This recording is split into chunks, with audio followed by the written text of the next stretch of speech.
आज आपण सर्वप्रथम 11वीचे जे सेकंड पेपर आहे त्याच्यातले महत्त्वाचे शब्द शिकून घेऊ, कारण हे शब्द आपल्याला आपल्या तीनही याच्यामध्ये कामात पडणार आहे.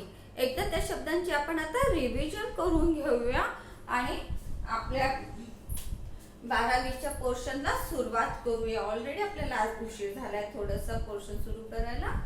ठीक आहे, तर आपण जो विषय घेतलेला आहे अकाउंटिंग जो विषय घेतलेला आहे, पण त्याच्यामध्ये काही बेसिक गोष्टी असतात, बेसिक शब्द आहे की जे सतत आपल्याला वापरावे लागणार आहे. हे शब्द आपण 11वीत बघितलेले होते. आज परत एकदा ते बघून घेऊया. त्याच्यातला पहिला शब्द आहे आपला भांडवल. भांडवल म्हणजे काय? व्यवसायात गुंतविलेल्या पैशाला भांडवल असे म्हणतात. व्यवसायात किंवा व्यवसाय सुरू करण्यासाठी, हा शब्द जास्त योग्य, करण्यासाठी गुंतविलेल्या पैशाला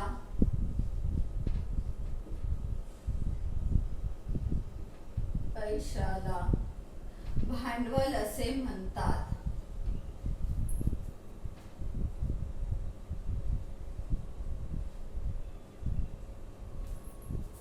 आता व्यवसायात गुंतवलेल्या पैशाला भांडवल असे म्हणतात जे शब्द आपण वापरलेला आहे, तर कुठला पैसा आपण व्यवसायात गुंतवतो? व्यवसाय सुरू करण्यासाठी जो पैसा आपण व्यवसायामध्ये गुंतवत असतो त्याला आपण भांडवल असं म्हणत असतो. व्यवसाय सुरू करण्यासाठी जो पैसा गुंतवला जातो त्याला भांडवल असे म्हणत असतात. आता भांडवल कसं काढायचं? आपल्या व्यवसायामध्ये भांडवल किती आहे हे आपण कसं बघू शकतो? तर संपत्ती मायनस देयता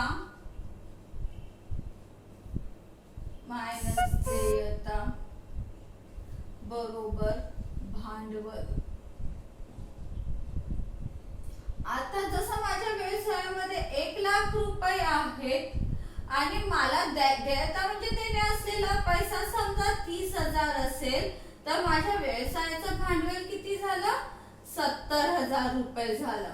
बरोबर आहे. म्हणजे माझ्या व्यवसायात असलेली संपत्ती त्याच्यामधून मला असलेलं कर्ज वजा जर केलं तर आपल्या व्यवसायामध्ये असलेलं भांडवल आपल्याला सहजतेने कळू शकतं. म्हणजे जर आपल्याला एकदा व्यवसाय सुरू केल्यानंतर आपल्याला जर असं वाटलं की आपल्या व्यवसायामध्ये भांडवल किती आहे हे चेक करायचं आहे आपल्याला, तर या सूत्रानुसार आपल्याला भांडवल सुरू करता येतं. किंवा मग आपण ज्यावेळेस असं म्हणतो की या व्यापाऱ्याने 2 लाख रुपये गुंतवून व्यवसायाला सुरुवात केलेली आहे, म्हणजेच 2 लाख रुपये गुंतवले म्हणजेच काय म्हणतो आपण त्याला? ते 2 लाख काय झालं? त्या व्यवसायाचं सुरुवातीचं भांडवल झालेलं आहे. हे झाली आपली भांडवलाची व्याख्या. त्याच्यानंतर आपण म्हटलेलं आहे संपत्ती मायनस देयता. बरोबर आहे ना? मग संपत्ती म्हणजे काय बघू आपण आता. संपत्ती म्हणजे काय? तर व्यवसायामध्ये असलेल्या स्थिर व अस्थिर मालमत्तेला संपत्ती असं म्हणतात. मालमत्ता आणि संपत्ती शब्द आपण समानार्थी वापरत असतो. बरोबर आहे. आता संपत्ती म्हणजे काय? तर माझ्या व्यवसायामध्ये इमारत आहे, फर्निचर आहे, यंत्र आहे, मोटर आहे, रोख आहे. तर ही माझी काय झाली? माझ्या व्यवसायाची काय झालेली आहे? संपत्ती झालेली आहे. ज्या वस्तू किंवा जी मालमत्ता माझ्या व्यवसायामध्ये कायम स्वरूपाची असते किंवा दीर्घकाळापर्यंत राहत असते, अशा वस्तूंना माझ्या व्यवसायाची संपत्ती असं म्हणत असतात. जसं इमारत आहे, यंत्र आहे, फर्निचर आहे, इलेक्ट्रिक फिटिंग आहे, कम्प्युटर आहे. या गोष्टी घेतल्यानंतर कमीत कमी 5 वर्षापेक्षा जास्त आपल्या व्यवसायामध्ये राहत असतात. म्हणून दीर्घ काळापर्यंत 5 वर्षाचा काळ आपण व्यवसायासाठी कसा म्हणतो? दीर्घ काळ. 5, 10, 15 वर्ष असं याच्यामध्ये आपण मोजतो. तर त्या वस्तू आपल्या व्यवसायामध्ये कायम स्वरूपाच्या राहत या वस्तूंना आपण व्यवसायाची काय म्हणतो, संपत्ती असं म्हणतो. याच्यामध्ये फक्त रोखच अशी आहे की जी तुमच्या व्यवसायामध्ये रोजच्या रोज बदलत असते.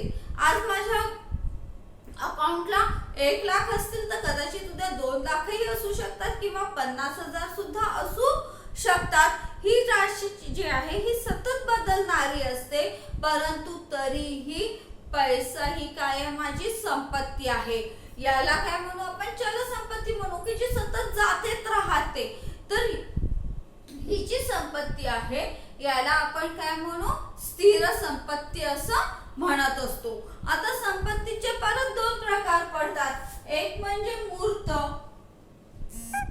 आणि दुसरं म्हणजे अमूर्त संपत्ती.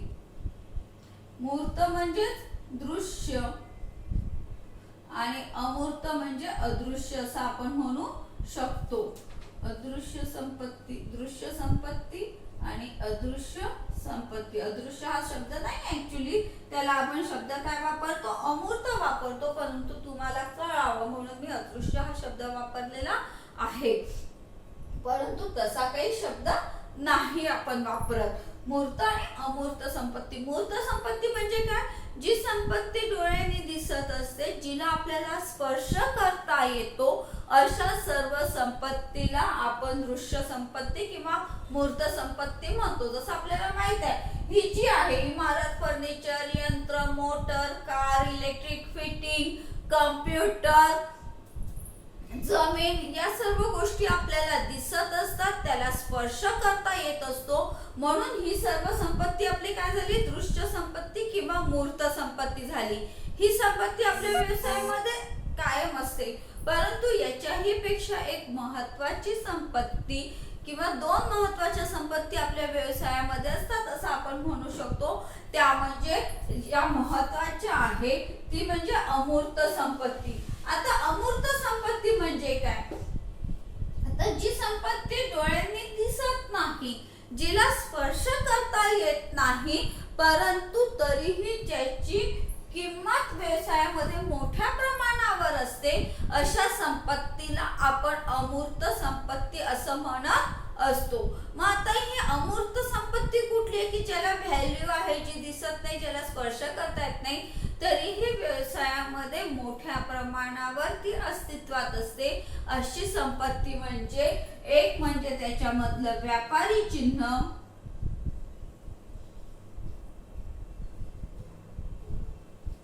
आणि दुसरं म्हणजे ख्याती.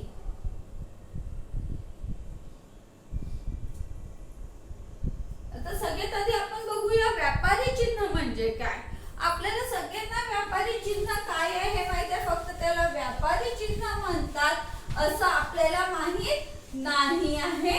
व्यापारी चिन्ह म्हणजे काय बघा, आपण प्रत्येक जण कुठले ना कुठली तरी वस्तू वापरत असतो, बरोबर आहे ना. आपल्या प्रत्येकाच्या जीवनामध्ये एक ब्रँड ठरलेला असतो की आपल्याला त्या ब्रँडची म्हणजे त्या ब्रँडचीच वस्तू हवी असते, त्याच्यामध्ये आपण सहसा कॉम्प्रोमाइज करत नाही. आपल्याला विशिष्ट प्रकारचा शॅम्पू तर विशिष्ट प्रकारचा शॅम्पू हवा असतो, विशिष्ट प्रकारचा मोबाईल म्हणजे विशिष्ट प्रकारचाच मोबाईल हवा असतो, साबण आपला ठरलेला असतो, खाण्याचे पदार्थ आपल्याला ठरलेले असतात. या ज्या वस्तू आपण वापरत असतो, या वस्तू आपण ओळखतो कशावरनं, आपण कुठूनही या वस्तू सहजतेने कशावरनं ओळखतो, तर त्या वस्तूचं जे काही विशिष्ट चिन्ह असतं त्याच्यावरनं या वस्तू आपल्याला ओळखायला येत असतात, बरोबर आहे. जसं आपण म्हणूया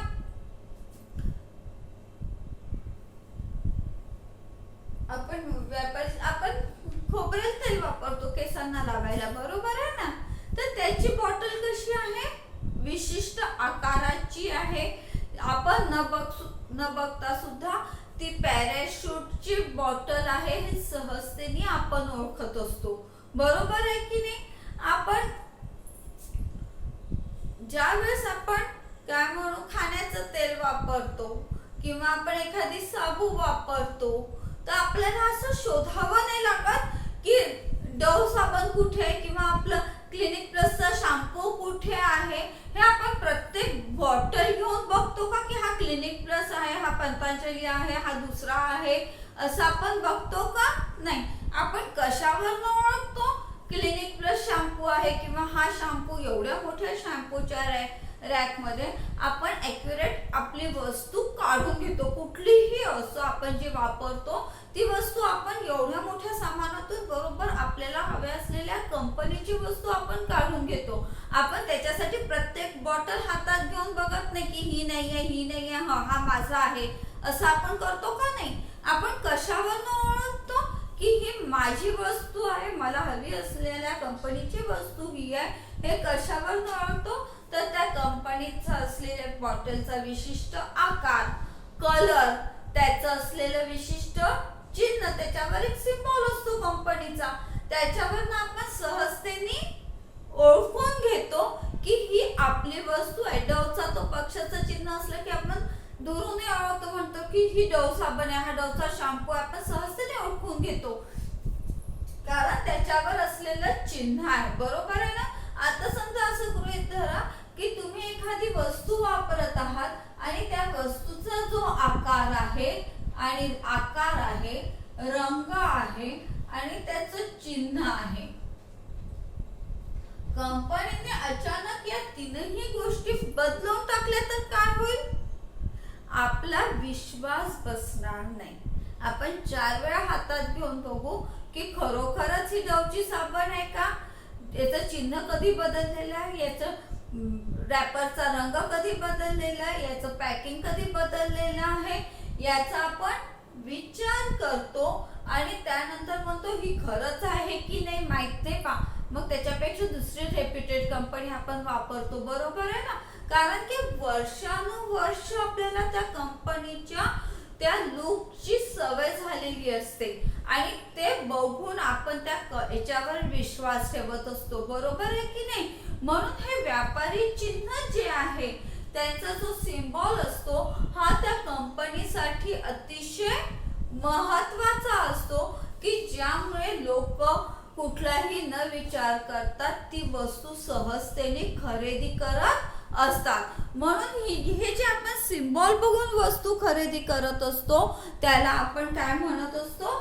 व्यापारी चिन्ह असं म्हणतो. व्यापारी चिन्ह बदलल्याबरोबर लोकांचा त्या वस्तूच्या खरेदी करत असतानाचा जो कल आहे हा सुद्धा कमी होण्याची शक्यता असते कारण लोक पटकन विश्वास ठेवत नाही की आपण वर्षानुवर्ष जी वस्तू वापरत आहोत कंपनी त्याच्यामध्ये अचानक बदल करेल, याच्यावर लोकांचा विश्वास न बसल्यामुळे काय होतं, लोक त्या परत त्याचा विश्वास मिळवण्यासाठी कंपनीला खूप वेळ द्यावा लागतो. जसं आपण बघतो आता फेअर अँड लवलीची जाहिरात आहे, काय जाहिरात करत आहे फेअर अँड लवलीला, जेव्हा नाव बदलवायला लावलं आपण टीव्हीवर बघतो काय म्हटलंय त्यांनी, fair and lovely up glow और लवली असं काहीतरी नाव दिलेलं आहे त्यांनी. बरोबर आहे ना?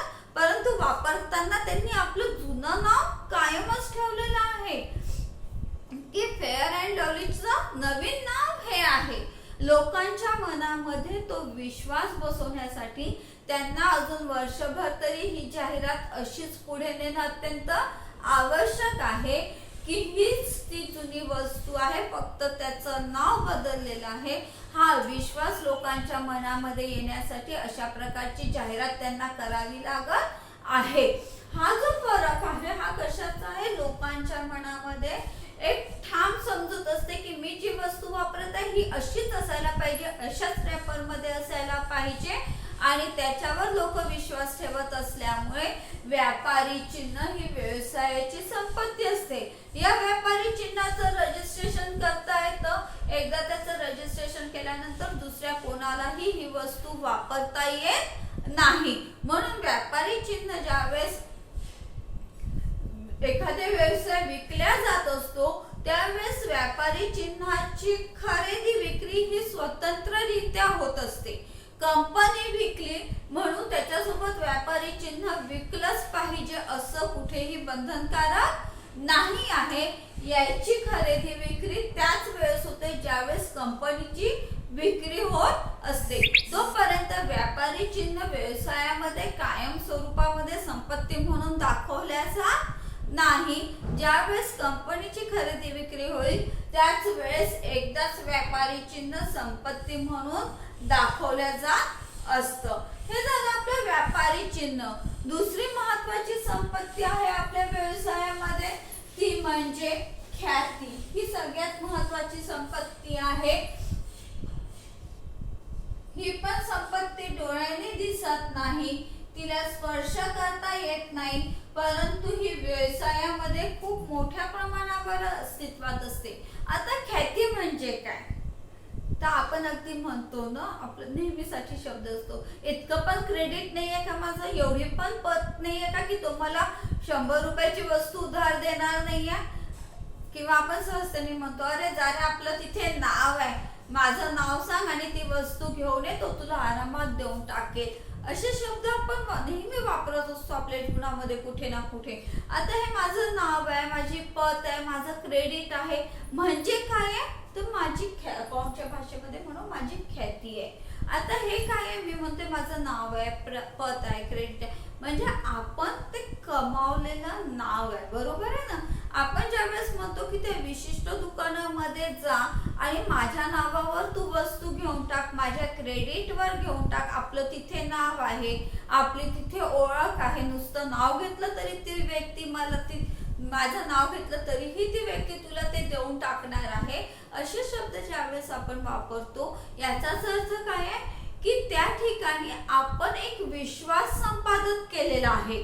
बरोबर आहे ना की नाही. तिथे गेल्यानंतर त्या दुकानदाराला हा विश्वास आहे की ही व्यक्ती आपल्याला फसवणार नाहीये, आपल्याला काय करणार आहे, आपण आज त्याला कितीही उधारीने माल दिला किंवा त्याच्या नावावर कितीही माल दिला किंवा उधारीचे पैसे दिले तरीही ते आपल्याला परत भेटणार आहे.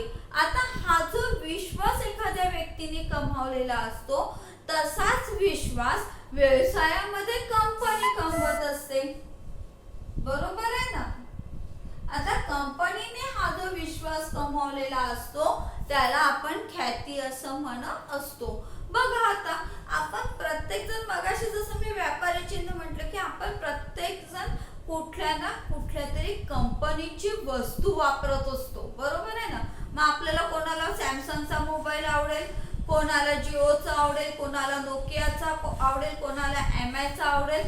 प्रत्येक जण आपला एक विशिष्ट ब्रँड वापरत असतो. बरोबर आहे ना. आणि त्याच्याबद्दल आपण खूप विश्वासाने बोलत असतो. जो नोकिया वापरत असेल तो नोकिया किती चांगला आहे सांगेल, जो जिओ वापरतो तो जिओ किती चांगला आहे सांगणार आहे, एमआय वापरणारा त्याची स्तुती करणार आहे, सॅमसंग वाला त्याची स्तुती करणार आहे. प्रत्येक जण आपला जो ब्रँड वापरतो आहे आपण तो ब्रँड किती चांगला आहे. मग तो मोबाईलच नाही तर कुठल्याही गोष्टीच्या बाबतीत, फ्रीज, टीव्ही असो, मोबाईल असो, घरातली एखादी वस्तू असो, तर तो ब्रँड किती चांगला आहे ही प्रत्येक व्यक्ती अगदी ठामपणे सांगत असते. बरोबर आहे ना. आता ज्यावेळेस या व्यक्ती अशा ठामपणे या गोष्टी सांगत असते त्यावेळेस त्या व्यक्तीने ती कंपनी बघितलेली नाहीये, ती कंपनी कुठे आहे हे माहित नाहीये, त्या कंपनीचा मालक कोण आहे हे माहित नसतं, तिथे वापरणारी यंत्रसामुग्री कोण आहे, तिथलं संचालक मंडळ कोण आहे, तिथे काम करणारा कामगार वर्ग कुठला आहे याबद्दलची कुठलीही माहिती संबंधित सामान्य माणसाला नसते. तरीही तो ठामपणे सांगत असतो की या कंपनीची वस्तू चांगली आहे आणि या कंपनीची वस्तू वाईट आहे. हे तो कशावरनं सांगत असतो एवढ्या ठामपणे तर त्याला याच्यातले म्हणजे मालक माहित नाही, भांडवल नाही माहिती आहे, कंपनी कुठे आहे हे माहित नाही आहे, तरीही तो कशावरनं ठामपणे बोलत असतो तर वर्षानुवर्ष ती संपत्ती, ती वस्तू वापरल्यामुळे त्या कंपनी बद्दलचा एक विश्वास त्याच्या मनामध्ये निर्माण होत असतो की नाही. नोकियाचाच मोबाईल चांगला आहे, सॅमसंगचाच मोबाईल चांगला आहे, डोव्हची साबण चांगली आहे, क्लिनिक प्लस शॅम्पू चांगला आहे, ट्रेसमी चांगला आहे, सॅमसंगचा टीव्ही चांगला आहे. हे तो कशावरनं विधान करत असतो तर वर्षानुवर्ष ती वस्तू वापरल्यानंतर त्याच्या अनुभवातून तो हे विधान करत असतो. आता काय झालेलं आहे की कंपनीबद्दल माहित नसताना त्या कंपनीबद्दल जेव्हा तो एवढ्या विश्वासाने बोलत आहे, हे त्या कंपनी कंपनीने काय केलेलं आहे, लोकांमध्ये आपला विश्वास निर्माण केलेला आहे की आमच्या कंपनीची वस्तू ही चांगलीच राहणार आहे, ती खराब निघणार नाही, हा विश्वास कंपनीने लोकांच्या मनामध्ये काय केलेला आहे, निर्माण केलेला आहे. हा जो विश्वास निर्माण केलेला आहे आणि त्याच्या भरोशावर ज्यावेळेस लोक त्या कंपनीची वस्तू खरेदी करत असतात, तो विश्वास म्हणजे ख्याती आहे. कंपनीने कमावलेलं नाव म्हणजे काय आहे, ख्याती आहे. ही ख्याती एवढ्या मोठ्या प्रमाणावर आहे की ज्यावेळेस कंपनीने आपलं नाव, ज्यावेळेस कंपनी आपलं वापरत असते, त्या नावावर काय होत असते, वस्तूंची खरेदी विक्री होत असते. त्यामुळे ही जरी संपत्ती असली तरी ही डोळ्यांनी दिसत नाही. कंपनीने आपल्या मनामध्ये जो विश्वास निर्माण केलेला हा डोळ्यांनी दिसतोय का आपल्याला, नाही, आपल्याला स्पर्श करता येत नाही, परंतु तो विश्वास मात्र निश्चितपणे आहे. कारण 4 मित्र एकत्र जमले आणि 4 वेगवेगळ्या प्रकारचे मोबाईल वापरत असेल तर प्रत्येक जण ठामपणे सांगतो की आपल्या कंपनीचाच मोबाईल चांगला आहे, दुसऱ्या कंपनीमध्ये फॉल्ट आहे, हे तो इतक्या ठामपणे सांगत असतो की काय आहे, तो त्याचा त्या कंपनीबद्दलचा असलेला विश्वास बोलत आहे. त्या कंपनीबद्दलच्या असलेल्या खात्रीमुळे तो तसं बोलत आहे. म्हणून ख्याती ही काय आहे, त्या व्यवसायाची संपत्ती आहे. लोकांमध्ये त्यांनी जी आपली जागा निर्माण केलेली आहे, विश्वास निर्माण केलेला आहे, ती म्हणजे काय आहे, त्या व्यवसायाची ख्याती आहे. ही ख्याती संपत्ती म्हणून कधीही व्यवसायाच्या ताळेबंदात दर्शविल्या जात नाही. बॅलन्स शीट मध्ये संपत्ती म्हणून ख्याती कधीही दर्शविल्या जात नाही, कारण ती अस्तित्वात असली तरीही तिचं कायम खरेदी विक्री होत नाही.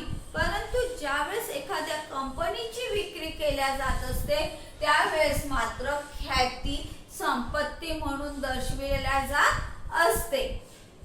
आलं लक्षामध्ये? फक्त व्यापारी चिन्ह आणि ख्याती ही संपत्ती अशी आहे की ज्यावेळेस कंपनीची खरेदी विक्री केल्या जाते त्याच वेळेस ती ताळेबंदामध्ये काय केल्या जाते, संपत्ती बाजूला दर्शविल्या जात असते की आमची ख्याती एवढी आहे. आता ख्यातीचं कॅल्क्युलेशन कसं करायचं हे आपण शिकू नंतर.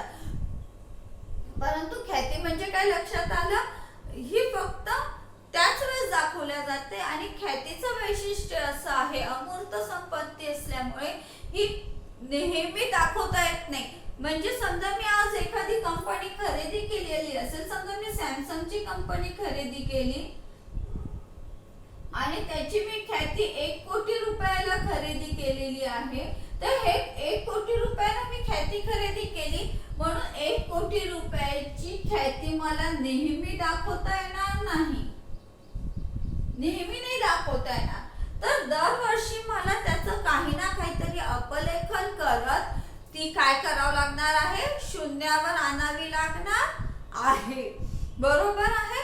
जर ख्यातीचं अपलेखन व्यवसाय करत नसेल तर असं समजलं जातं की त्याला तो अपलेखन करण्यास असमर्थ आहे असं गृहीत धरल्या जात असतं. बरोबर आहे? अपलेखन म्हणजे कमी कमी करत नाहीची असते, कारण की ख्याती दिसत नाहीये आणि ती फ्लेक्झिबल आहे तुमची ख्याती. बरोबर आहे ना? आज चालू वर्षात तुमचं नाव असेल तर पुढच्या वर्षात तुमचं तेवढंच नाव राहील असं नाही, ते कमीही होऊ शकते किंवा वरती सुद्धा जाऊ शकते. म्हणजे ती कशी आहे पण त्याचं कुठलंही निश्चित असं मापदंड नाही, म्हणून ती कधीही ताळेबंदात दर्शविल्या जात नाही. आणि खरेदी विक्री केली असेल तरीही ती कायम स्वरूपात ताळेबंदात दाखविता येत नाही, तर ती कमी कमी करत नेऊन तुम्हाला ती शून्य करावी लागत असते. त्याला म्हणतात ख्यातीचं अपलेखन करणं. समजलं? ख्यातीचा अर्थ लक्षात आला तुम्हाला? ख्यातीलाच आपण दुसरा शब्द कुठला वापरतो, नावलौकिक पण आहे.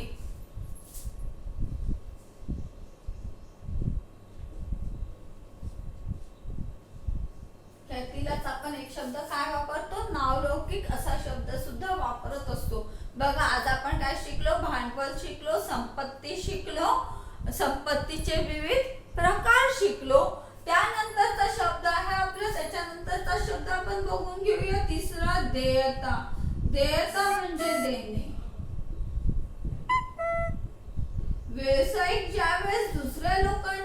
काही पैसे देणे लागतो, व्यावसायिक जेव्हा पैसे देणे लागतो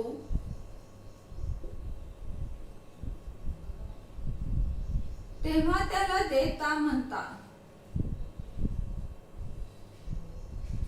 दुसऱ्या शब्दात देयता म्हणजे काय? कर्ज असं सुद्धा आपण म्हणू शकतो की व्यवसायिक जे पैसे लोकांना देणे आहे त्याला आपण व्यवसायाची देयता असं म्हणतो. जसं बँकेचं समजा कुठल्या प्रकारचं कर्ज काढलेलं आहे, उधारीने वस्तू घेतलेल्या आहे, उधारीने वस्तूंची खरेदी केली किंवा मग आपण असं म्हणू पगार द्यायचा राहिलेला आहे, चालू महिन्याचा पगार आपण दिलाच नाही, पगार दिला नाही, तर या काय होईल? त्या व्यवसायाची काय होणार आहे? देयता होणार आहे. म्हणजे व्यवसायिकाला जे पैसे द्यायचे असतात लोकांना त्याला काय म्हणतात? व्यवसायाची देयता असे म्हणतात. मग हे कर्ज कुठल्याही स्वरूपात असू शकतं. अगदी चालू महिन्याचा पगार दिलाच नाहीये तर ती व्यवसायाची काय होणार आहे? देयता होणार आहे. आता या देयतांचे सुद्धा दोन प्रकार पडतात.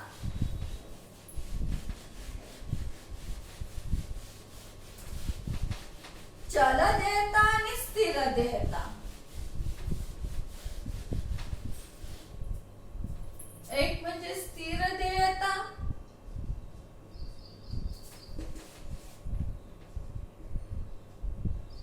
आणि दुसरं म्हणजे चल देयता. स्थिर देयता म्हणजे का? जी देयता दीर्घकाळापर्यंत व्यवसायामध्ये राहणार आहे किंवा ज्या देयतांचं शोधन व्यवसायाच्या समाप्तीनंतर होणार आहे किंवा एखाद्या विशिष्ट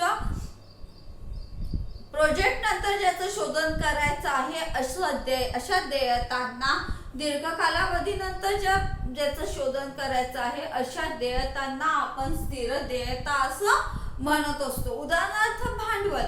व्यवसायामध्ये आपण भांडवल गुंतवलेलं आहे तर हे भांडवल जेव्हा व्यवसाय संपेल त्याच वेळेस आपण व्यवसायातून काढणार आहोत. म्हणजे जेवढा काळ व्यवसाय सुरू आहे तेवढा काळ व्यवसायामध्ये भांडवल राहणारच असल्यामुळे भांडवल ही काय आहे? स्थिर देयता झालेली आहे. आपण बँकेचं कर्ज काढलेलं आहे किंवा कोणाकडनं तरी कर्ज घेतलेलं आहे आणि त्याचं शोधन आपल्याला 5 वर्षांनी 10 वर्षांनी करायचंय किंवा 5-10 वर्षात हळूहळू करायचं आहे, ज्याचा आपल्याला कुठेच घाई नाही आहे, तर अशा देयतांना आपण काय म्हणत असतो? स्थिर देयता असं म्हणत असतो. तर दुसरी देयता आहे चल देयता. ज्या देयतांचं शोधन त्याच आर्थिक वर्षामध्ये करायचं असतं, म्हणजे जेव्हाच्या तेव्हा त्याच वर्षामध्ये ज्या देयतांचं शोधन करायचं असतं त्या देयतांना आपण चल देयता असं म्हणतो. जसं की पगार आहे, तुम्ही 1 महिना उशिरा पगार द्याल, 2 महिने पगार उशिरा द्याल, पण तुम्हाला तो पगार त्याच वर्षात द्यायचा आहे.